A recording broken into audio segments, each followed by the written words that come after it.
बहरहाल अगली खबर का रुख कर लेते हैं, बात कर लेते हैं। देखिए, पीएफआई पर 13 राज्यों में हुई छापेमारी के बाद एक बड़ा खुलासा हुआ है।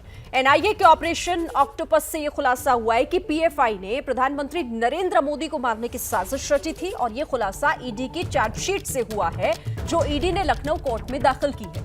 केरल से गिरफ्तार पीएफआई के सदस्य शफीक पायेत को ईडी ने लखनऊ कोर्ट में पेश किया। इस दौरान रिमांड याचिका में ईडी ने लिखा है कि पीएफआई के खाते में पिछले कुछ सालों में 120 करोड़ रुपए जमा कराए गए हैं। इन रुपयों का इस्तेमाल ट्रेनिंग कैंप के आयोजन में किया गया और 12 जुलाई को जब पीएम मोदी पटना के दौरे पर थे, तब प्रधानमंत्री पर हमले की साजिश रची गई थी। तो मतलब ये कि ऑपरेशन ऑक्टोपस से पीएफआई एक्सपोज्ड हो गया है। जांच एजेंसियों ने पीएफआई के असली चरित्र को डिकोड कर दिया है।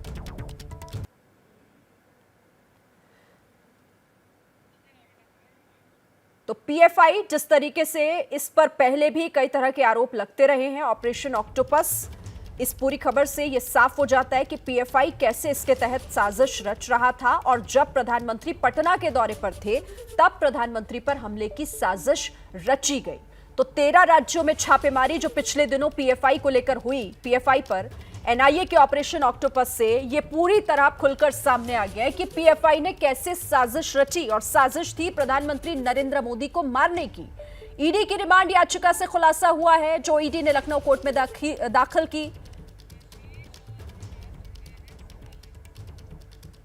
इस पूरी खबर पर बातचीत करने के लिए आशीष और प्रकाश हमारे साथ दो सहयोगी जुड़ गए। आशीष, पहले मैं आपका रुख कर लेती हूं, क्योंकि पीएफआई को लेकर यह बहुत बड़ा खुलासा कि कैसे ऑपरेशन ऑक्टोपस के तहत ये चीजें अब खुलकर सामने आई हैं।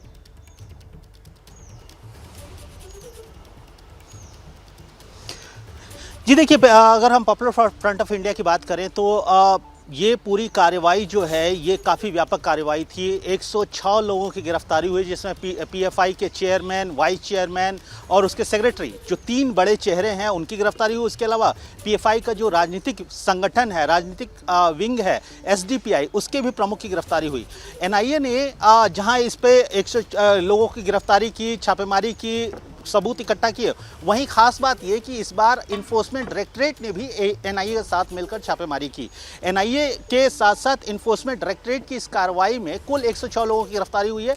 अब एनआईए ने, ईडी ने इस मामले में अलग अलग कोर्ट्स में आरोपियों को पेश किया और उस दौरान रिमांड रिपोर्ट से इस बात का खुलासा हुआ है कि पटना में जो प्रधानमंत्री की रैली होनी थी, वहां पर कैसे पीएफआई गड़बड़ी फैलाना चाहता था, कैसे उसके लिए व्यापक तैयारियां की गई थी। इस बात का भी खुलासा हुआ है कि पीएफआई को जो फंडिंग है वो फॉरेन फंडिंग हो रही थी। अलग अलग तरीकों से एनआरआई बैंक अकाउंट में पैसे आ रहे थे विदेशों से, और उसके बाद उसको संगठन के काम के लिए डाइवर्ट किया जाता। तो जाहिर तौर पर बड़ा खुलासा है, और इस तरीके की जो कार्रवाई है ईडी की तरफ से, ये काफी चौंकाने वाली जानकारी और चौंकाने वाले खुलासे हो रहे हैं जाहिर तौर पर। ठीक है आशीष, रहिए मेरे साथ। प्रकाश, आपका एक बार फिर रुख कर लेते हैं। प्रकाश, इस खुलासे में सबसे ज्यादा अहम जो ये था कि प्रधानमंत्री नरेंद्र मोदी जब पटना गए थे 12 जुलाई को, तो उस दौरान इस पूरी साजिश को रचा जाना था जब प्रधानमंत्री वहां मौजूद थे। देखिए, जो एफआईआर दर्ज हुई थी उस वक्त पटना पुलिस ने, क्योंकि इसकी छापेमारी पटना पुलिस ने ही की थी और बाद में इसे एनआईए को ट्रांसफ़र किया गया था इस केस को, क्योंकि पीएफआई और एसडीपीआई का मामला आ गया था और एनआईए इसमें आ गई थी।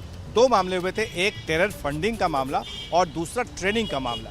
जो ट्रेनिंग है वो बिहार में कई ज़िलों में लगातार दी जा रही थी, और जो मुस्लिम युवक थे, बेरोज़गार थे, उनको झांसा दे करके, उनका ब्रेन वॉश करके कि कैसे उन्हें दंगों में निपटना है, कैसे एक ख़ास इलाके में जा करके उनको काम करना है।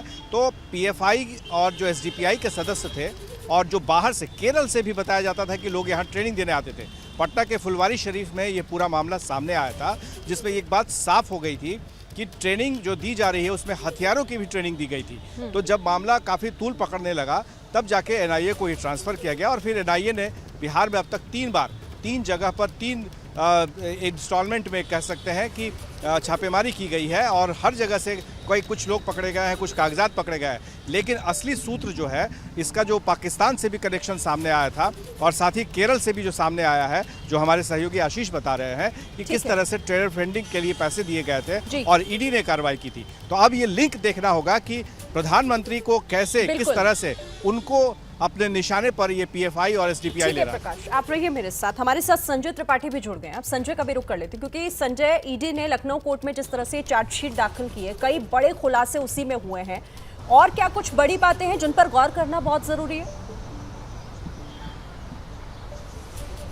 देखिए, शफीक का जो रिमांड लेटर है जो ईडी की तरफ से कोर्ट में दाखिल किया गया, उसमें साफ तौर एक बड़ी बात और लिखी है कि इनको करीब 1 साल में 120 करोड़ रुपए का चंदा मिला है। ये चंदा न केवल देश में बल्कि देश से बाहर मिला है, और बड़ा ज़्यादातर चंदा इसमें ऐसा है जो कैश डिपॉजिट किया गया। तो ऐसे में कैश डिपॉजिटर्स कौन थे, उनके बारे में पता करना बेहद मुश्किल है।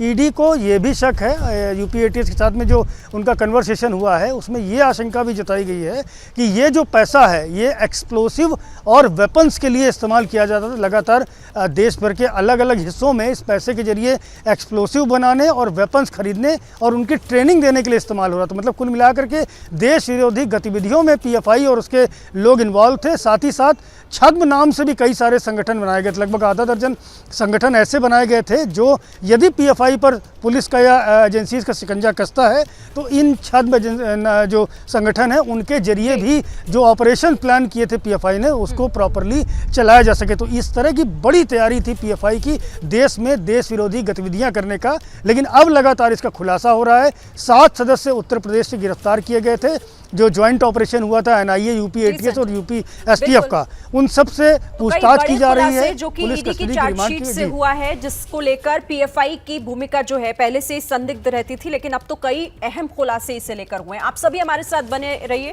जैसे ही घड़ी का काटा दोपहर 2:30 पे आए, बबीता जी का दिल सास बहू साजिश के लिए मचल जाए। और ये है इनकी बहू, पूरे दिन ऑफिस की टेंशन हो जाए गॉन जब ये करें अपना फेवरेट शो फ्री टाइम पे ऑन।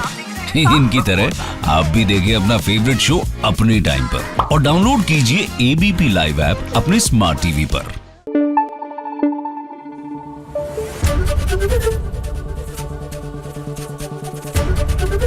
एबीपी न्यूज आपको रखे आगे।